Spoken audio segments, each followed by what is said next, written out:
Hey everyone, welcome back to She Speaks Sports. I'm Billy, and I am so excited about today's topic. We're tackling American football, and I mean literally tackling the confusion around it. And I'm Jetta, great for Billy. Statistically speaking, American football is one of the most misunderstood sports by international viewers. Right. And honestly, when I first started watching football, I was like, what is happening? Why do they keep stopping? Why are there so many people on the field?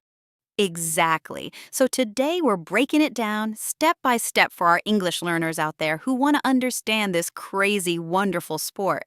Okay, so let's start with the basics. Jetta, can you explain the field? Because that giant green rectangle with all those white lines, it's not just pretty decoration, right? Absolutely not. So the field is 100 yards long plus two 10-yard end zones. Each yard is marked with a line, and that's super important because football is all about moving the ball forward yard by yard. Right. And this is where it gets exciting. The whole goal is to get the ball into the other team's end zone for a touchdown. That's 6 points right there. Now, before we talk about how to score, let me paint a picture of what's actually happening on that field. There are 22 players total, 11 on each team, and they all have very specific jobs. Right. So on the offensive side, that's the team with the ball. You have the quarterback, who we'll talk about more, but also five offensive linemen whose job is to protect the quarterback. Then there are wide receivers who run patterns to catch passes and running backs who specialize in carrying the ball.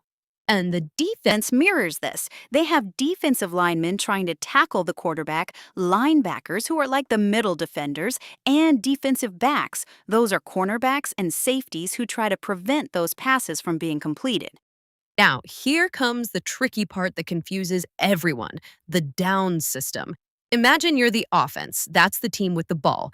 You get four chances, called downs, to move the ball at least 10 yards forward. Right, 4 attempts. If you succeed in getting those 10 yards, you get a fresh set of 4 downs. If you don't, well, the other team gets the ball where you stopped. And that's why you'll hear announcers say things like third down and five, meaning it's the third attempt and they need 5 more yards to get those fresh downs. Every single play matters because you only have four chances. Now, let's talk about what actually happens during those downs. There are basically Two main types of plays: running plays and passing plays. In a running play, the quarterback hands the ball to a running back who tries to run forward. And in a passing play, the quarterback throws the ball to a wide receiver, tight end, or even a running back. The receivers run specific routes, patterns designed to get them open so they can catch the ball. And meanwhile, the defense is trying to tackle whoever has the ball. A tackle means bringing that player to the ground, and that ends the play. The ball is placed where the player was tackled. Now, let's talk about the most important player, the quarterback. This is my favorite position because they're like the field general. The quarterback is essentially the team's decision maker. They receive the ball at the start of each play and decide whether to throw a pass to a teammate or hand it off to a running back. Sometimes they even run with the ball themselves. All of this happens in just a few seconds. But here's something cool: the defense can also get an Interception. That's when they catch a pass that was meant for the offense. Oh my gosh, interceptions are so exciting. Exactly. Suddenly, the defense becomes the offense, and they're running the other way. It completely changes the momentum of the game. The defense can also recover a fumble when someone drops the ball. Now, let's talk about scoring because there are actually several ways to score points. We mentioned touchdown, that's 6 points when you get the ball into the end zone, but you can also kick a field goal through those big yellow posts for 3 points. Field goals are usually attempted when the team can't quite make it to the end zone, but they're close enough for the kicker to score. They're often attempted on fourth down as a safer option. And here's something interesting about scoring: after you score a touchdown, you get to try for extra points. You can kick through the goalposts for 1 extra point or try to run or pass into the end zone again for 2 points. There's also a safety, which is pretty rare but super exciting. That's when the defense tackles an offensive player in their own end zone. The defense gets 2 points and gets the ball back. It's like a double win. Now, here's something that confuses a lot of international viewers: the clock. Football has four 15-minute quarters, but the game can last over 3 hours because the clock stops for so many reasons. Exactly. The clock stops when a player goes out of bounds, when there's an incomplete pass, during timeouts, after penalties, and between plays while teams are setting up. It's totally different from soccer where the clock runs continuously. And speaking of penalties, you'll see referees throwing yellow flags when players break the rules. Common penalties include holding, false start, pass interference, and offsides. These penalties can really change the game. So, false start means an offensive player moved before the ball was snapped. Holding means a player grabbed another player's jersey illegally. Pass interference means a player prevented someone from catching the ball unfairly. Now, there's also something called special teams. These are special units that come on for kicks. You'll see them for kickoffs at the start of each half, for field goal attempts, and for punts. A punt is when a team is on their fourth down and they don't think they can get the first down, so they kick the ball away to the other team. It's better to punt and give the other team the ball far away than to try and fail close to your own end zone. Now, what makes football different from sports like soccer or basketball is that every single play is planned and calculated. Football is more like chess.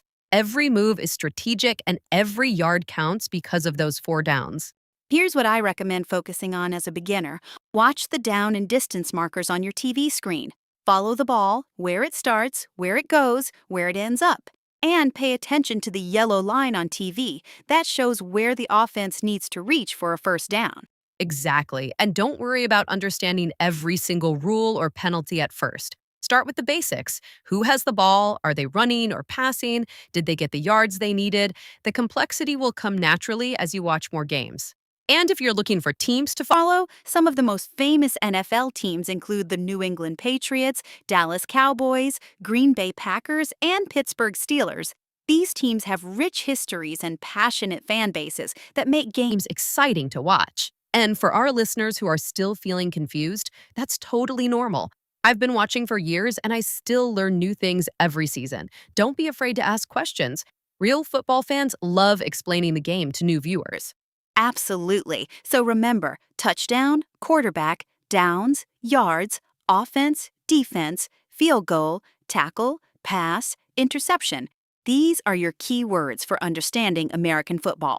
And here are some football slang terms you'll hear. Backing the quarterback means tackling him behind the line of scrimmage. A fumble is when a player drops the ball. Red zone refers to the area within 20 yards of the end zone. What's really amazing about American football is how it brings people together.